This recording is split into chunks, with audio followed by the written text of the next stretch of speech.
Marcus Aurelius once said, "The fire within you is stronger than anything the world throws at you." But what if your fire has gone cold? They say the fire never lies. It dances when you're alive and fades when you're lost. On the highest mountain in the forgotten north lived an old man called the Fire Watcher. He had no name, no past, only a fire that he never let go out.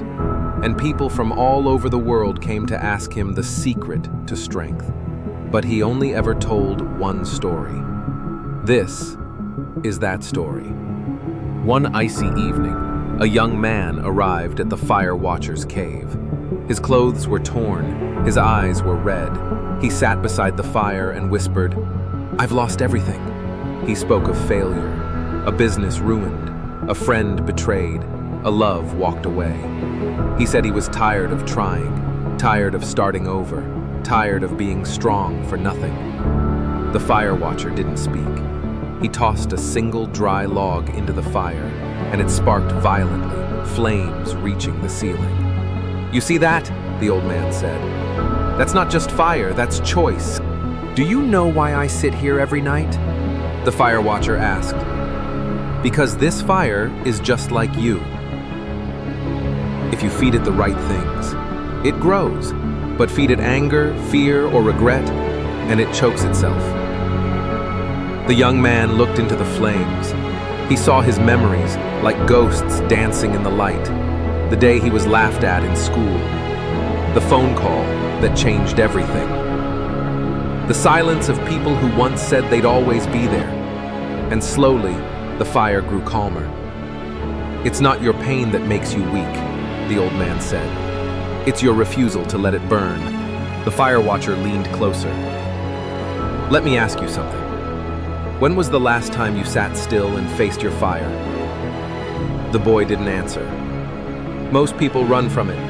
They drown it with noise. They scroll. They blame. They quit.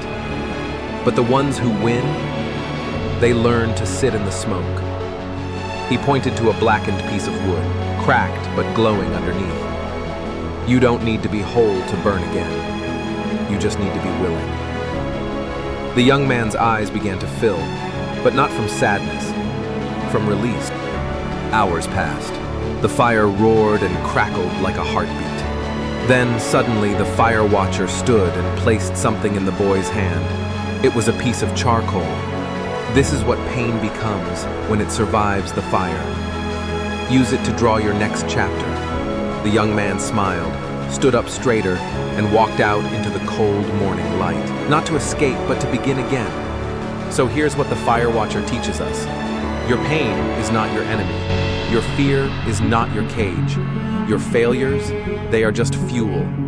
Sit with your fire, feed it the truth, and when the time comes, let it burn the old you to ash, so something stronger can rise. Because in the end, the strongest people aren't those who never fall, but those who learn how to rise slowly from the smoke. And that was the Fire Watcher's first story. He never gave advice. He just showed people the fire they forgot they had. Maybe tonight, you'll find yours. Your pain does not have to end you. It can enlighten someone else. The flame remembers, so you can finally let go.